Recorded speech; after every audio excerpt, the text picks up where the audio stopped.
ಓಂ ಶಾಂತಿ. ಇಂದಿನ ದಿನಾಂಕ 4/4/2026. ಪ್ರಾರ್ಥ ಮುರುಳಿ ಬಾಪ್ತಾದ ಮಧುಬನ. ಮಧುರ ಮಕ್ಕಳೇ, ತಂದೆ ಮತ್ತು ಆಸ್ತಿಯನ್ನು ನೆನಪು ಮಾಡಿರಿ, ಆಗ ರಮಣೀಕವಾಗಿ ಬಿಡುತ್ತೀರಿ. ತಂದೆಯು ರಮಣೀಕವಾಗಿದ್ದಾರೆ ಅಂದ ಮೇಲೆ ಅವರ ಮಕ್ಕಳು ರಮಣೀಕರಾಗಬೇಕು. ಪ್ರಶ್ನೆ: ದೇವತೆಗಳ ಚಿತ್ರಗಳು ಎಲ್ಲರಿಗೆ ಏಕೆ ಆಕರ್ಷಣೆ ಮಾಡುತ್ತವೆ? ಅವರಲ್ಲಿ ಯಾವ ವಿಶೇಷ ಗುಣವಿದೆ? ಉತ್ತರ: ದೇವತೆಗಳು ಬಹಳ ರಮಣೀಕ ಮತ್ತು ಪವಿತ್ರರಾಗಿದ್ದಾರೆ. ರಮಣೀಕತೆಯ ಕಾರಣ ಅವರ ಚಿತ್ರಗಳ ಆಕರ್ಷಣೆಯಾಗುತ್ತದೆ. ದೇವತೆಗಳಲ್ಲಿ ಪವಿತ್ರತೆಯ ವಿಶೇಷ ಗುಣವಿದೆ. ಈ ಗುಣದ ಕಾರಣವೇ ಅಪವಿತ್ರ ಮನುಷ್ಯರು ಅವರ ಮುಂದೆ ಬಾಗುತ್ತಿರುತ್ತಾರೆ. ಯಾರಲ್ಲಿ ಸರ್ವ ದೈವಿ ಗುಣಗಳಿವೆಯೋ, ಯಾರು ಸದಾ ಖುಷಿಯಾಗಿರುವರೋ ಅವರೇ ರಮಣೀಕರಾಗುತ್ತಾರೆ.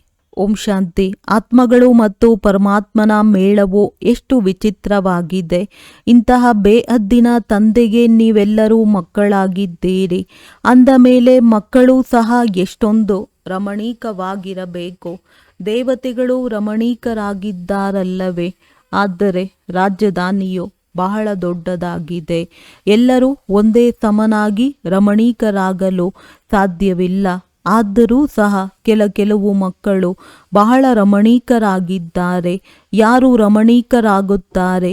ಯಾರು ಸದಾ ಖುಷಿಯಲ್ಲಿರುವರೋ, ಯಾರಲ್ಲಿ ದೈವಿ ಗುಣಗಳಿವೆಯೋ ಅವರೇ ರಮಣೀಕರಾಗುತ್ತಾರೆ. ಈ ರಾಧೆ, ಕೃಷ್ಣ ಮೊದಲಾದವರು ರಮಣೀಕರಲ್ಲವೇ? ಅವರಲ್ಲಿ ಬಹಳ ಆಕರ್ಷಣೆ ಇದೆ. ಯಾವ ಆಕರ್ಷಣೆ? ಪವಿತ್ರತೆಯ ಆಕರ್ಷಣೆ ಇದೆ. ಏಕೆಂದರೆ ಇವರ ಆತ್ಮವು ಪವಿತ್ರ, ಶರೀರವು ಪವಿತ್ರವಾಗಿದೆ. ಆದ್ದರಿಂದ ಪವಿತ್ರ ಆತ್ಮರು ಅಪವಿತ್ರರನ್ನು ಆಕರ್ಷಿಸುತ್ತಾರೆ. ಅಪವಿತ್ರರು ಅವರ ಚರಣಗಳಿಗೆ ಬೀಳುತ್ತಾರೆ. ದೇವತೆಗಳಲ್ಲಿ ಎಷ್ಟೊಂದು ಬಲವಿದೆ. ಬಲೆ ಸನ್ಯಾಸಿಗಳಿದ್ದಾರೆ, ಆದರೆ ಅವರೂ ಸಹ ದೇವತೆಗಳ ಮುಂದೆ ಖಂಡಿತವಾಗಿ ತಲೆಬಾಗುತ್ತಾರೆ. ಬಲೆ ಕೆಲವರಿಗೆ ಬಹಳ ಗರ್ವವಿರುತ್ತದೆ, ಆದರೂ ಸಹ ದೇವತೆಗಳು ಅಥವಾ ಶಿವನ ಮುಂದೆ ಖಂಡಿತ ಬಾಗುತ್ತಾರೆ. ದೇವಿಯರ ಚಿತ್ರದ ಮುಂದೆಯೂ ತಲೆಬಾಗುತ್ತಾರೆ. ಏಕೆಂದರೆ ತಂದೆಯು ರಮಣೀಕರಾಗಿದ್ದಾರೆ ಅಂದ ಮೇಲೆ ತಂದೆಯಿಂದ ಮಾಡಲ್ಪಟ್ಟಿರುವ ದೇವಿ ದೇವತೆಗಳೂ ಸಹ ರಮಣೀಕರಾಗಿದ್ದಾರೆ. ಅವರಲ್ಲಿ ಪವಿತ್ರತೆಯ ಆಕರ್ಷಣೆ ಇದೆ. ಅವರ ಆ ಆಕರ್ಷಣೆಯು ಇಲ್ಲಿಯವರೆಗೂ ನಡೆಯುತ್ತಿದೆ ಅಂದ ಮೇಲೆ ಅವರಲ್ಲಿ ಎಷ್ಟು ಆಕರ್ಷಣೆ ಇದೆಯೋ ಅಷ್ಟು ನಿಮ್ಮಲ್ಲಿಯೂ ಇರಬೇಕು. ಅವರೇ ಈ ಲಕ್ಷ್ಮೀ ನಾರಾಯಣರ ತರಹ ನಾವಾಗುತ್ತೇವೆಂದು ತಿಳಿದುಕೊಳ್ಳುತ್ತಾರೆ. ನಿಮ್ಮ ಈ ಸಮಯದ ಆಕರ್ಷಣೆಯು ಅವಿನಾಶಿಯಾಗಿ ಬಿಡುತ್ತದೆ. ಎಲ್ಲರದ್ದು ಆಗುವುದಿಲ್ಲ. ನಂಬರ್ ವಾರಂತೂ ಇದೆಯಲ್ಲವೇ? ಭವಿಷ್ಯದಲ್ಲಿ ಯಾರು ಶ್ರೇಷ್ಠ ಪದವಿಯನ್ನು ಪಡೆಯುವವರಿದ್ದಾರೆಯೋ ಅವರಲ್ಲಿ ಇಲ್ಲಿಯೇ ಆಕರ್ಷಣೆ ಇರುವುದು. ಏಕೆಂದರೆ ಆತ್ಮವು ಪವಿತ್ರವಾಗಿ ಬಿಡುತ್ತದೆ. ನಿಮ್ಮಲ್ಲಿ ಯಾರು ವಿಶೇಷವಾಗಿ ನೆನಪಿನ ಯಾತ್ರೆಯಲ್ಲಿರುವರೋ ಅವರಲ್ಲಿ ಹೆಚ್ಚು ಆಕರ್ಷಣೆ ಇರುತ್ತದೆ. ಯಾತ್ರೆಯಲ್ಲಿ ಪವಿತ್ರತೆಯೂ ಖಂಡಿತ ಇರುತ್ತದೆ. ಪವಿತ್ರತೆಯಲ್ಲಿಯೇ ಆಕರ್ಷಣೆ ಇದೆ. ಪವಿತ್ರತೆಯ ಆಕರ್ಷಣೆಯು ಮತ್ತೆ ವಿದ್ಯೆಯಲ್ಲಿಯೂ ಆಕರ್ಷಣೆಯನ್ನು ತರುತ್ತದೆ. ಇದು ಈಗ ನಮಗೆ ಅರ್ಥವಾಗಿದೆ. ನೀವು ಅವರ ಪರಿಚಯವನ್ನು ಅರಿತುಕೊಂಡಿದ್ದೀರಿ. ಅವರು ಸಹ ತಂದೆಯನ್ನು ಎಷ್ಟು ನೆನಪು ಮಾಡಿರಬಹುದು? ಯಾರು ಇಷ್ಟು ದೊಡ್ಡ ರಾಜ್ಯವನ್ನು ಪಡೆದಿದ್ದಾರೆಯೋ ಅವರು ಅವಶ್ಯವಾಗಿ ರಾಜಯೋಗದಿಂದಲೇ ಪಡೆದಿರಬೇಕಲ್ಲವೇ? ಈ ಸಮಯದಲ್ಲಿ ನೀವು ಈ ಪದವಿಯನ್ನು ಪಡೆಯುವುದಕ್ಕಾಗಿ ಬಂದಿದ್ದೀರಿ. ತಂದೆಯು ಕುಳಿತು ನಿಮಗೆ ರಾಜಯೋಗವನ್ನು ಕಲಿಸುತ್ತಾರೆ. ಇದನ್ನು ಪಕ್ಕಾ ನಿಶ್ಚಯ ಮಾಡಿಕೊಂಡು ಇಲ್ಲಿಗೆ ಬಂದಿದ್ದೀರಲ್ಲವೇ? ಅವರೇ ತಂದೆಯಾಗಿದ್ದಾರೆ. ಓದಿಸುವವರು ಅವರೇ ಆಗಿದ್ದಾರೆ ಮತ್ತು ಜೊತೆ ಕರೆದುಕೊಂಡು ಹೋಗುವವರೂ ಆಗಿದ್ದಾರೆ. ಅಂದ ಮೇಲೆ ಸದಾ ಈ ಗುಣವಿರಬೇಕು. ಸದಾ ಹರ್ಷಿತ ಮುಖಿಯಾಗಿರಿ. ಯಾವಾಗ ತಂದೆಯ ನೆನಪಿನಲ್ಲಿರುತ್ತೀರೋ ಆಗ ಸದಾ ಹರ್ಷಿತರಾಗಿರುತ್ತೀರಿ ಮತ್ತು ಆಸ್ತಿಯ ನೆನಪು ಇರುವುದು. ಇದರಿಂದ ಬಹಳ ರಮಣೀಕರಾಗುತ್ತೀರಿ. ನೀವು ಮಕ್ಕಳಿಗೆ ತಿಳಿದಿದೆ, ನಾವಿಲ್ಲಿ ರಮಣೀಕರಾಗಿ ಭವಿಷ್ಯದಲ್ಲಿ ಇಂತಹ ರಮಣೀಕರಾಗುತ್ತೇವೆ. ಇಲ್ಲಿನ ವಿದ್ಯೆಯನ್ನೇ ಅಮರಪುರಿಗೆ ತೆಗೆದುಕೊಂಡು ಹೋಗುತ್ತೇವೆ. ಈ ಸತ್ಯ ತಂದೆಯೇ ನಿಮಗೆ ಸತ್ಯ ಸಂಪಾದನೆ ಮಾಡಿಸುತ್ತಿದ್ದಾರೆ. ಈ ಸತ್ಯ ಸಂಪಾದನೆಯೇ 21 ಜನ್ಮಗಳಿಗಾಗಿ ಜೊತೆ ಬರುತ್ತದೆ. ಮತ್ತೆ ಭಕ್ತಿ ಮಾರ್ಗದಲ್ಲಿ ಯಾವ ಸಂಪಾದನೆ ಮಾಡಿಕೊಳ್ಳುತ್ತೀರೋ ಅದು ಅಲ್ಪಕಾಲದ ಸುಖಕ್ಕಾಗಿ, ಅದು ಸದಾ ಜೊತೆ ಬರುವುದಿಲ್ಲ. ಅಂದಾಗ ಈ ವಿದ್ಯೆಯಲ್ಲಿ ಮಕ್ಕಳು ಸದಾ ಎಚ್ಚರಿಕೆಯಿಂದಿರಬೇಕು. ನೀವು ಬಹಳ ಸಾಧಾರಣವಾಗಿದ್ದೀರಿ. ನಿಮಗೆ ಓದಿಸುವವರೂ ಸಹ ಬಹಳ ಸಾಧಾರಣ ರೂಪದಲ್ಲಿದ್ದಾರೆ. ಅಂದ ಮೇಲೆ ಓದುವವರು ಸಾಧಾರಣವಾಗಿಯೇ ಇರುತ್ತೀರಿ. ಇಲ್ಲದಿದ್ದರೆ ಸಂಕೋಚವಾಗುವುದು. ನಾವು ಇಷ್ಟು ಅಧಿಕ ಬೆಲೆಯ ವಸ್ತ್ರಗಳನ್ನು ಹೇಗೆ ಧರಿಸುವುದು? ನಮ್ಮ ಮೊಮ್ಮ ಬಾಬಾರವರು ಎಷ್ಟು ಸಾಧಾರಣವಾಗಿದ್ದಾರೆ. ಆದ್ದರಿಂದ ನಾವು ಸಾಧಾರಣರಾಗಿದ್ದೇವೆ. ಇವರು ಏಕೆ ಸಾಧಾರಣವಾಗಿರುತ್ತಾರೆ? ಏಕೆಂದರೆ ವನವಾಸದಲ್ಲಿದ್ದಾರಲ್ಲವೇ. ನೀವೀಗ ಮರಳಿ ಹೋಗಬೇಕಲ್ಲವೇ. ಇಲ್ಲಿ ಯಾವುದು ವಿವಾಹ ಇತ್ಯಾದಿಗಳನ್ನು ಮಾಡಿಕೊಳ್ಳಬಾರದು. ಅವರಂತೂ ವಿವಾಹ ಮಾಡುವಾಗ ಕುಮಾರಿಯು ವನವಾಸದಲ್ಲಿರುತ್ತಾಳೆ. ಮೈಲಿಗೆ ಬಟ್ಟೆಗಳನ್ನು ಧರಿಸುತ್ತಾಳೆ, ತೈಲ ಇತ್ಯಾದಿಗಳನ್ನು ಹಚ್ಚುತ್ತಾಳೆ. ಏಕೆಂದರೆ ಮಾವನ ಮನೆಗೆ ಹೋಗುತ್ತಾಳೆ. ಬ್ರಾಹ್ಮಣರ ಮೂಲಕ ನಿಶ್ಚಿತಾರ್ಥವಾಗುತ್ತದೆ. ನೀವು ಸಹ ಈಗ ಮಾವನ ಮನೆಗೆ ಹೋಗಬೇಕಾಗಿದೆ. ರಾವಣಪುರಿಯಿಂದ ರಾಮಪುರಿ ಅಥವಾ ವಿಷ್ಣುಪುರಿಗೆ ಹೋಗಬೇಕಾಗಿದೆ. ಅಂದಾಗ ಈ ವನವಾಸದ ಪದ್ಧತಿಯನ್ನು ಏಕೆ ಇಟ್ಟಿದ್ದಾರೆಂದರೆ ಯಾವುದೇ ದೇಹದ ಅಥವಾ ವಸ್ತ್ರ ಮೊದಲಾದವುಗಳ ಅಭಿಮಾನ ಬಾರದಿರಲಿ ಎಂದು. ಯಾರಿಗಾದರೂ ಕಡಿಮೆ ಬೆಲೆಯ ಸೀರೆ ಇದ್ದು ಅನ್ಯರನ್ನು ನೋಡುತ್ತಾರೆಂದರೆ ಇವರ ಬಳಿ ಎಷ್ಟು ಒಳ್ಳೆಯ ಸೀರೆ ಇದೆ ಎಂದು ಸಂಕಲ್ಪ ನಡೆಯುತ್ತದೆ. ಇವರಂತೂ ವನವಾಸದಲ್ಲಿಲ್ಲ ಎಂದುಕೊಳ್ಳುತ್ತಾರೆ. ಆದರೆ ನೀವು ವನವಾಸದಲ್ಲಿ ಈ ರೀತಿ ಸಾಧಾರಣವಾಗಿರುತ್ತಲೂ ಅನ್ಯರಿಗೆ ಇಷ್ಟು ಶ್ರೇಷ್ಠ ಜ್ಞಾನವನ್ನು ಕೊಡಿ ಮತ್ತು ಇಷ್ಟು ನಶೆ ಏರಿರಲಿ.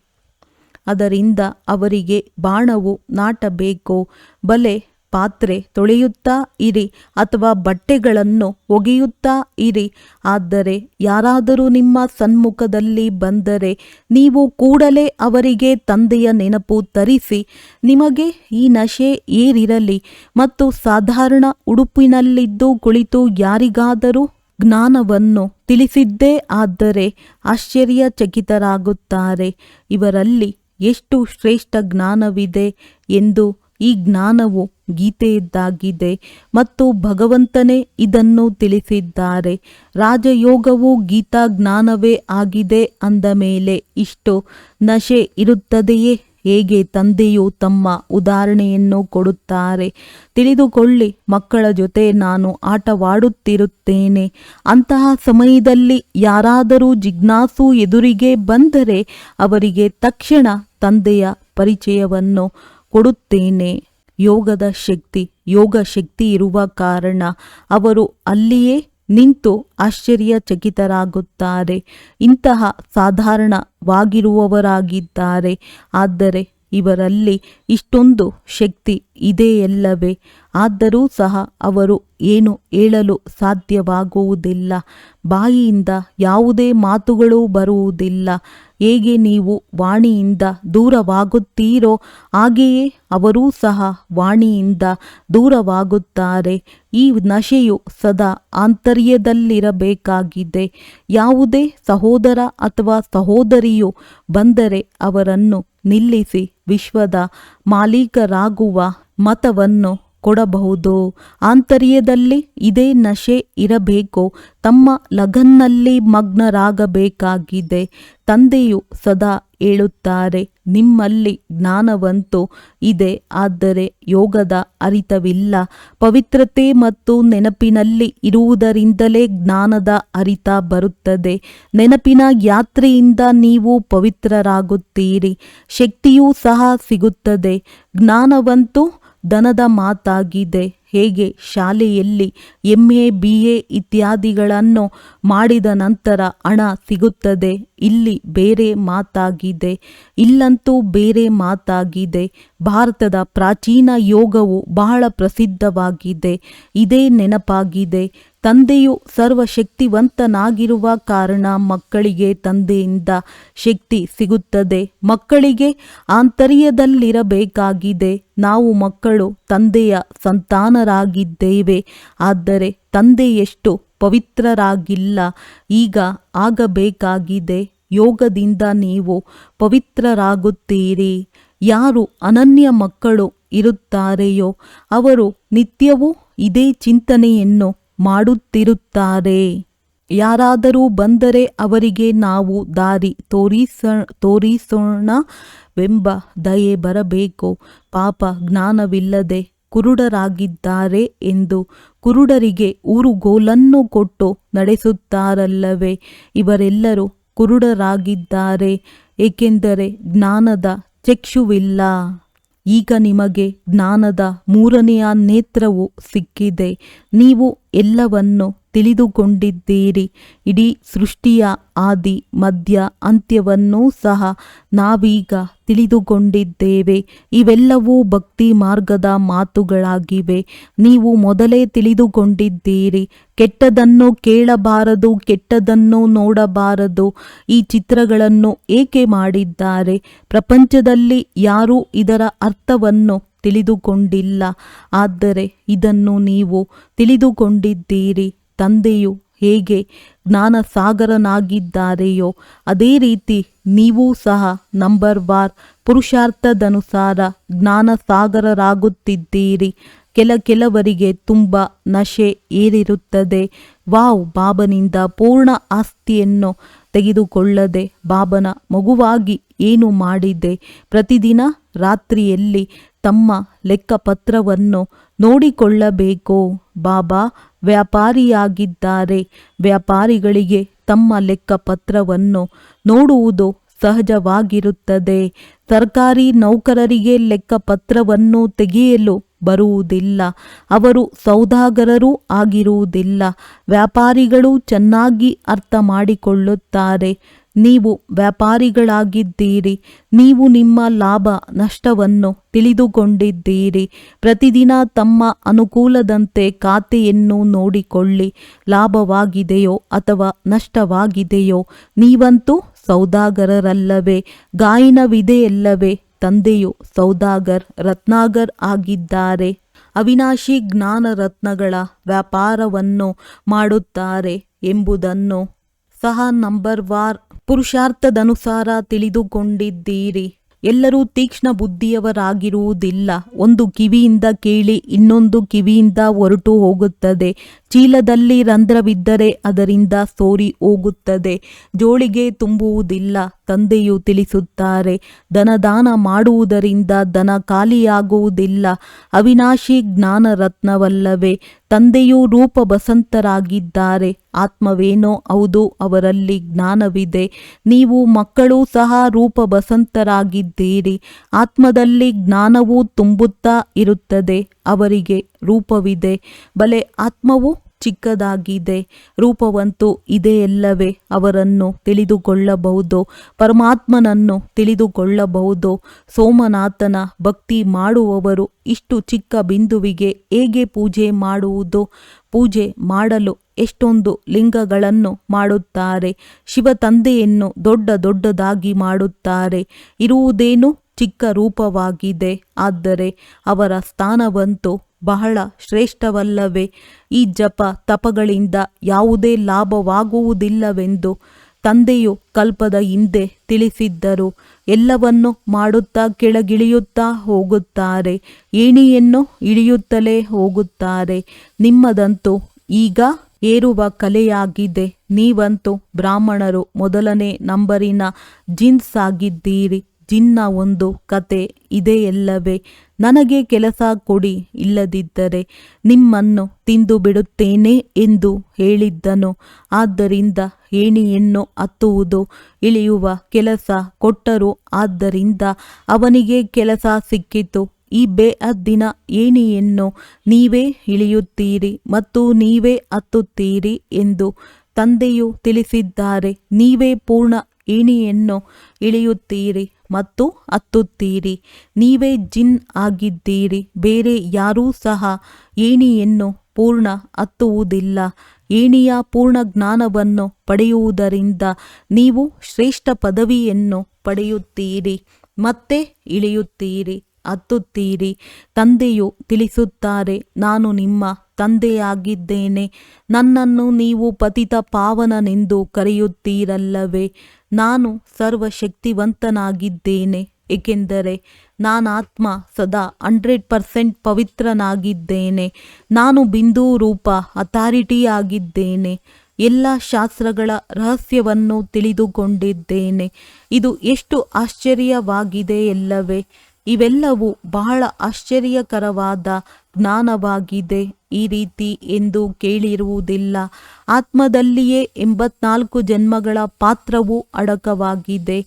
ಇದು ಎಂದು ಅಳಿಸಿ ಹೋಗುವುದಿಲ್ಲ, ನಡೆಯುತ್ತಲೇ ಇರುತ್ತದೆ. 84 ಜನ್ಮಗಳ ಚಕ್ರ ಸುತ್ತುತ್ತಾ ಬರುತ್ತದೆ.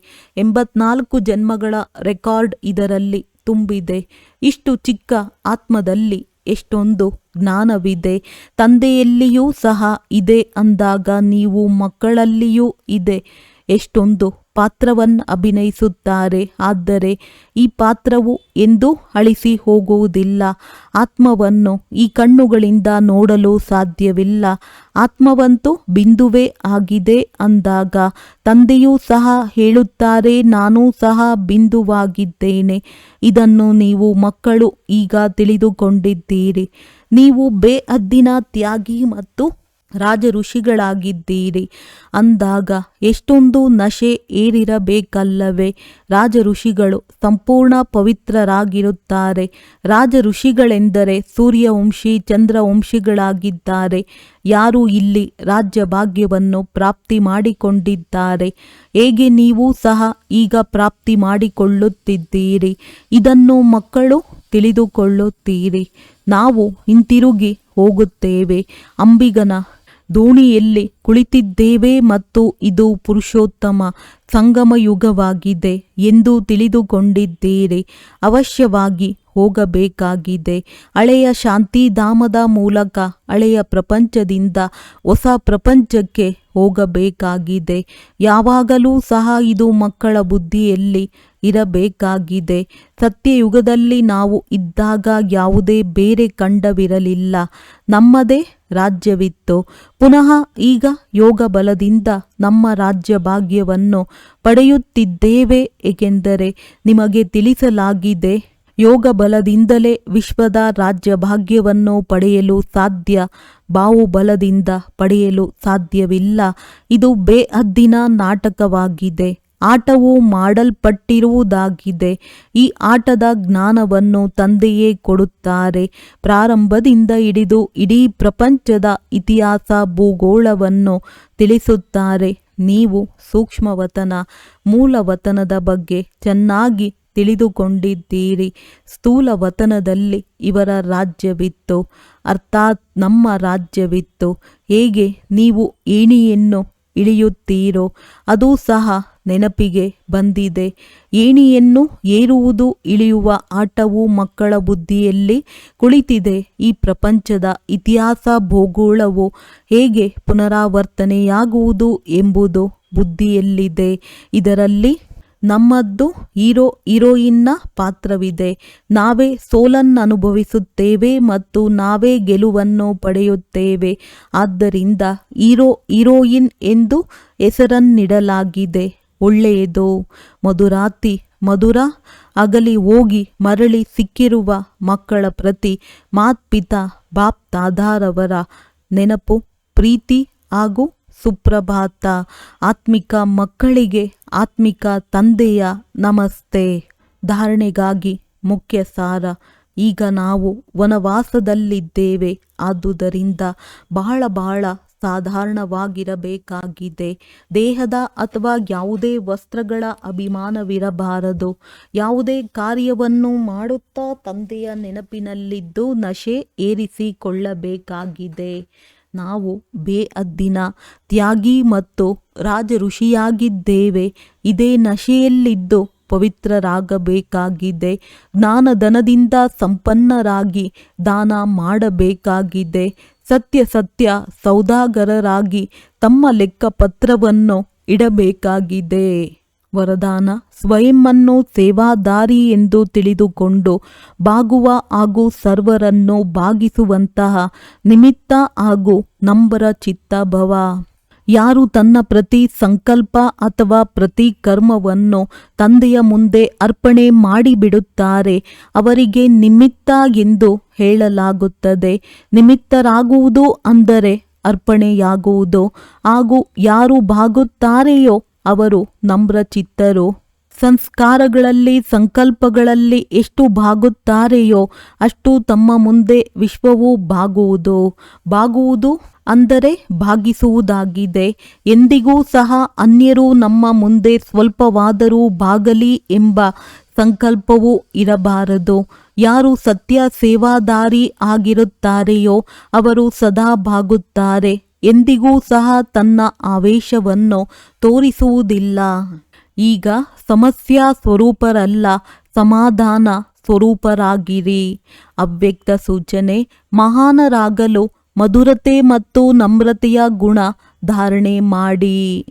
ನೀವು ಮಹಾನ್ ಆತ್ಮರ ಪ್ರತಿ ಮನಸಾ ಸಂಕಲ್ಪ ಪ್ರತಿ ಆತ್ಮರ ಪ್ರತಿ ಮಧುರರಾಗಿ ಮಹಾನರಾಗಿ ಹೇಗೆ ತಂದೆಯ ಸ್ವಭಾವ ಸದಾ ಪ್ರತಿ ಆತ್ಮನ ಪ್ರತಿ ಕಲ್ಯಾಣ ಅಥವಾ ದಯೆಯ ಭಾವನೆಯದ್ದಾಗಿದೆ. ಪ್ರತಿಯೊಬ್ಬರನ್ನು ಶ್ರೇಷ್ಠರನ್ನಾಗಿ ಮಾಡುವುದು ಮಧುರತೆ ಮತ್ತು ನಿರ್ಮಾಣತೆಯದ್ದಾಗಿದೆ. ಇಂತಹ ತಮ್ಮ ಸ್ವಭಾವವನ್ನಾಗಿ ಮಾಡಿಕೊಳ್ಳಿ. ಒಂದು ವೇಳೆ ಜೋರಾಗಿ ಮಾತನಾಡುವುದು ಆವೇಶದಲ್ಲಿ ಬರುವ ಸ್ವಭಾವವಿದ್ದರೆ ಇದು ಸಹ ಬ್ರಾಹ್ಮಣ ಜೀವನದಲ್ಲಿ ಬಹಳ ದೊಡ್ಡ ವಿಘ್ನವಾಗಿದೆ. ಈಗ ಇಂತಹ ಸ್ವಭಾವವನ್ನು ಪರಿವರ್ತನೆ ಮಾಡಿಕೊಳ್ಳಿರಿ. ಒಳ್ಳೆಯದು. ಓಂ ಶಾಂತಿ.